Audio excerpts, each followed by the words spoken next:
તેમજ પાર્ટીના અલગ અલગ અમારા ઈસુદાનભાઈજી, વર્ષાબેન તેમજ મંચ પર પધારેલ તમામ આગેવાન શ્રીઓ, ભાઈઓ બહેનો, વડીલો, યુવા સાથી મિત્રોનું અમે આટલા બધા ભર વરસાદમાં તમે સ્વયંભૂ આટલી જનમેદની તમે ઉમટી પડ્યા છો ચૈતરભાઈના સમર્થનમાં, એ બદલ ચૈતરભાઈ વતી અને એમના પરિવાર વતી તમારો અમે દિલથી ખૂબ ખૂબ આભાર વ્યક્ત કરીએ છીએ. મિત્રો, આજે જ્યાં વરસાદ પડી રહ્યો છે અને આ વરસાદમાં તમે સ્વયંભૂ મહારાષ્ટ્ર, ગુજરાત, મધ્યપ્રદેશ અને રાજસ્થાનમાંથી તમે આજે આપણા ચૈતરભાઈ માટે પધાર્યા છો, એ માટે તમે તમારા માટે એકવાર જોરદાર તાળીઓના ગણગણાટથી વધાવો. મિત્રો, શા માટે આ સરકાર આ ચૈતરભાઈ વસાવાને જ વારંવાર ટાર્ગેટ કરે છે? શા માટે એમણે જેલમાં જવું પડે છે? મિત્રો, ચૈતરભાઈ એ આપણા તમામ સમાજ માટે અવાજ ઉઠાવે છે અને એ જે અવાજ ઉઠાવે છે એ આ ભારતીય જનતા પાર્ટીના નેતાઓને ગમતો નથી. મિત્રો, રોડ રસ્તાના પ્રશ્નો હોય, આરોગ્યનો પ્રશ્ન હોય, શિક્ષણનો પ્રશ્ન હોય, આજે તમામ મુદ્દા પર આનંદભાઈ હોય, ગોપાલભાઈ હોય, આપણા ચૈતરભાઈ એ તમામ સમાજના દરેક મુદ્દાઓ પર લડે છે અને મજબૂતાઈથી આ સરકાર સામે અવાજ ઉઠાવે છે. એ જ મિત્રો આ સરકારને ગમતું નથી. આજે મિત્રો, એક સામાન્ય કેસ હતો, એ સામાન્ય કેસને આટલું મોટું સ્વરૂપ આપી અને આપણા સાહેબશ્રીને આજે 7 વર્ષની એમને કેદ કરી. મિત્રો, પણ આ તમારી જે આ જનમેદની છે, આ જનમેદની જોઈને આ પ્રશાસન, આ તંત્ર, આ સરકાર ના હવે હચમચી ગઈ છે. એના માટે જ આજે એક 17 દિવસનું બાળક જે છેલ્લા 10 દિવસથી આજે જેલમાં હતું, એ જેલની જે અંધારી કોટડીમાં છે, એને આ તમારી જે આ એકતા જે આજે ભેગી થઈ એના લીધે આજે એમને જામીન આપવા પડ્યા. મિત્રો, આપણા બધાની તાકાત છે. આવી જ એકતા રાખશું તો આવનારા દિવસોમાં આ સરકારોને પણ આપણે ઉથાલી પાથલ કરી નાખશું. મિત્રો, વધુ ન કહેતા આપણે આપણા આગેવાન શ્રીઓને પણ સાંભળવાના છે. અહીં મંચ પર ઘણા બધા આગેવાન શ્રીઓ અહીંયા પધાર્યા છે, તો આપણે પણ એમને સાંભળવાના છે. તો હું ગિરધરભાઈને વિનંતી કરીશ કે આગેવાન. હેલો, આજની સભામાં ગુજરાતના ચારે ખૂણાઓથી, મધ્યપ્રદેશ હોય, રાજસ્થાન હોય કે પછી ગુજરાત, મહારાષ્ટ્ર હોય, ત્યાંથી ચારે બાજુ દિશાઓની અંદરથી ચૈતરભાઈ વસાવાને સમર્થન આપવા માટે ઉપસ્થિત રહેલા તમામ મહાનુભાવોના હું અહીં નામ અનાઉન્સમેન્ટ કરું છું. સૌથી પહેલા આનંદભાઈ પટેલ, ધારાસભ્ય વાંસદા. ગોપાલભાઈ ઇટાલિયા, ધારાસભ્ય વિસાવદર. ઈસુદાનભાઈ ગઢવી. મનોજભાઈ સોરઠિયા. વિનય રતન, રાષ્ટ્રીય અધ્યક્ષ ભીમ આર્મી. સુહાસ દાદા નાઈક, જિલ્લા પંચાયત ઉપપ્રમુખ નંદુરબાર. અજય ગાવિત, આદિવાસી ટાઈગર સેના મહારાષ્ટ્ર. લકીભાઈ જાદવ. દિલીપભાઈ ગામિત, આદિવાસી એકતા પરિષદ.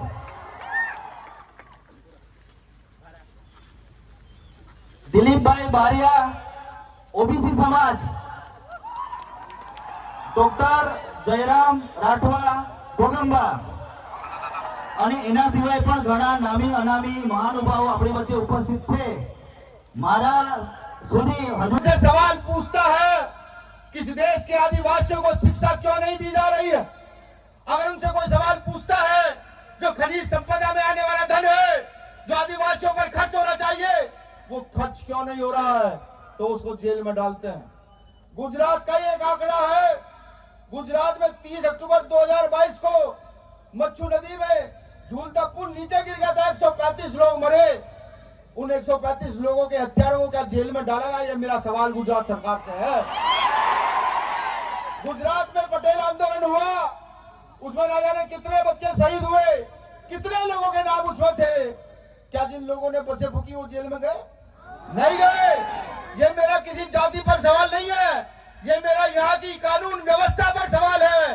जब तुम चेतराम बेसवाजी, तब जब तुम बसवाजी को बिना कारण के, बिना सबूत के जेल में सकते हो।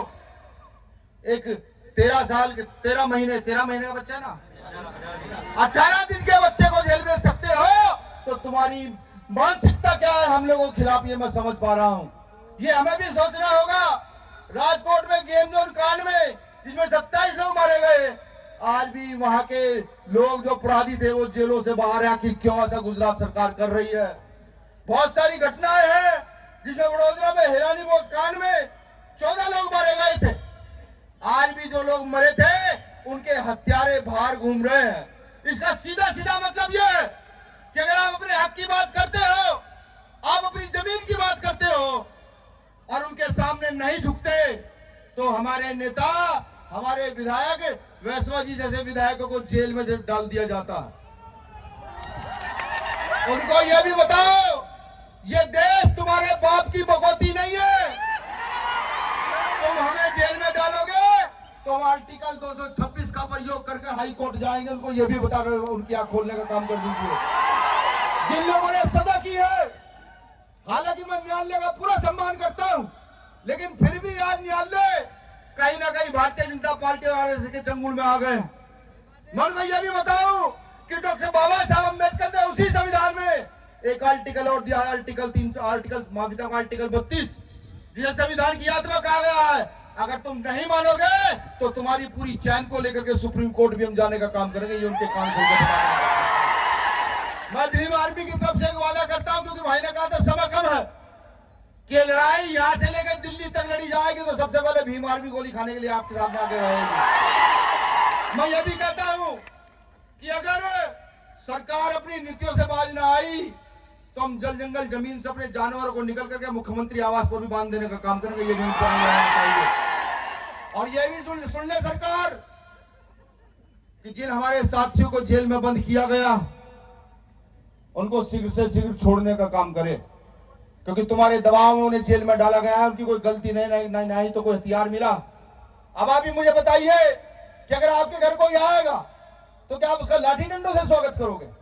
हाँ, आपने बात जरूर कही होगी, अपने हक अधिकार की बात जरूर कही होगी। वो जो कपास की खेती उजाड़ी गई है उसकी बात आपने जरूर कही होगी। जब ये बात कही गई तो इसी बात का इशू बनाकर माननीय विधायक वैश्वाजी को जेल में ठूसने का काम कर दिया इन्होंने। और अगर तुम्हारी जेलों में इतना दम है तो जेलों के मुंह बड़े करो, हम भी जेल में चलते हैं।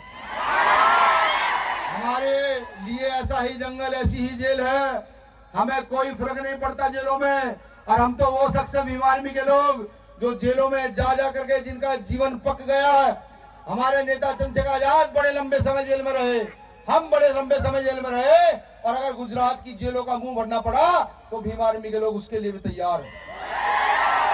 मैं सिर्फ आखिरी में एक निवेदन करूंगा कि हमारी सबसे बड़ी ताकत हमारा संगठन और हमारी ताकत एकता। इस एकता को तोड़ने के लिए उन्होंने ये काम किया। हमें डरना नहीं है, हमें डरना नहीं है, हमें लड़ने के लिए तैयार रहना है।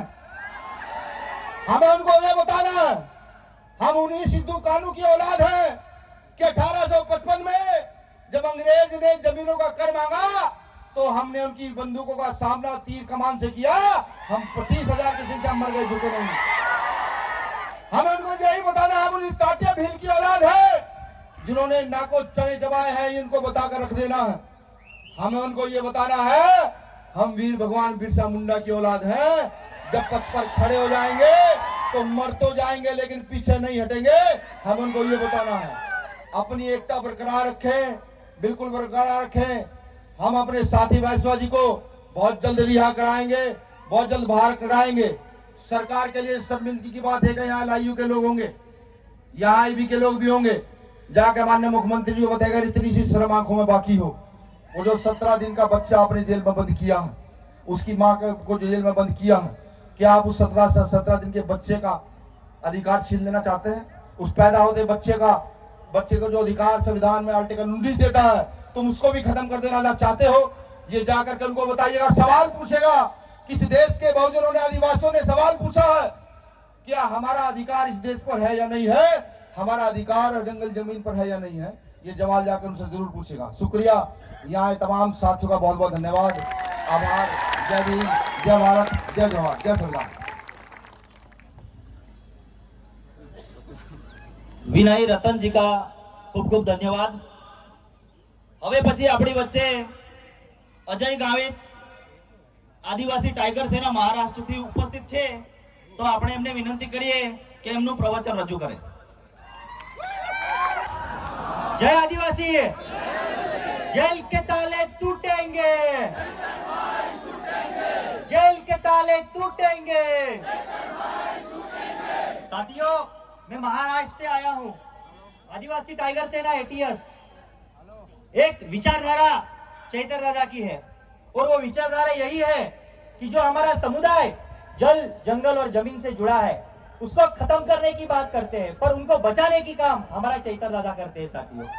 और वही शेर को, वही टाइगर को सरकारों ने दबाया है। पर एक आवाज तुम दबा सकते हो, पर 1000 आवाज नहीं दबा सकते साथियों। यहाँ पे जो मेरे साथी आए हैं, वो चैतर दादा के विचारधारा से आए हैं, और हम महाराष्ट्र से मित्रों एक विनती करते हैं कि सरकारें आएगी जाएगी, पर आदिवासियों की जो ताकत है वो ऐसी ही रहेगी, और इससे भी बड़े तादाद में आदिवासियों की ताकत बढ़ने वाली है साथियों। हम जल जंगल जमीन को पूछते हैं, हम जल जंगल जमीन की रक्षा करते हैं, और चैतर दादा ने यही काम किया है, और उन्हें हमको बाहर निकालने के लिए साथियों ऐसी ताकत दिखानी पड़ेगी। और इसीलिए हम महाराष्ट्र से साथियों चैतर दादा के विचारधारा को लेकर यहाँ पे आए हैं। जेल के ताले टूटेंगे, जेल के ताले टूटेंगे। मैं ज्यादा समय नहीं रहूंगा, यही मेरी वाणी को विराम देता हूँ। साथियों, जिस तरह से चैतर दादा ने आदिवासियों की आवाज बुलंद करी, यही आवाज हमको बुलंद करनी है। जोहार, जय आदिवासी, जय भील प्रदेश। આપણે એમને બધાને સાંભળવાના પણ છે, પણ સાથે સાથે આજે આપણે રેલીનું પણ આયોજન કર્યું છે, તો આ સામાજિક જનસભા સમર્થનનો કાર્યક્રમ પૂરો થાય એટલે આપણે બધાએ રેલી સ્વરૂપે ફરવાનું છે અને ફરીથી અહીંયા જ આવવાનું છે। હવે પછી હું ઈસુદાનભાઈને હું વિનંતી કરીશ કે પોતાનું વક્તવ્ય રજૂ કરે। ઈસુદાનભાઈ।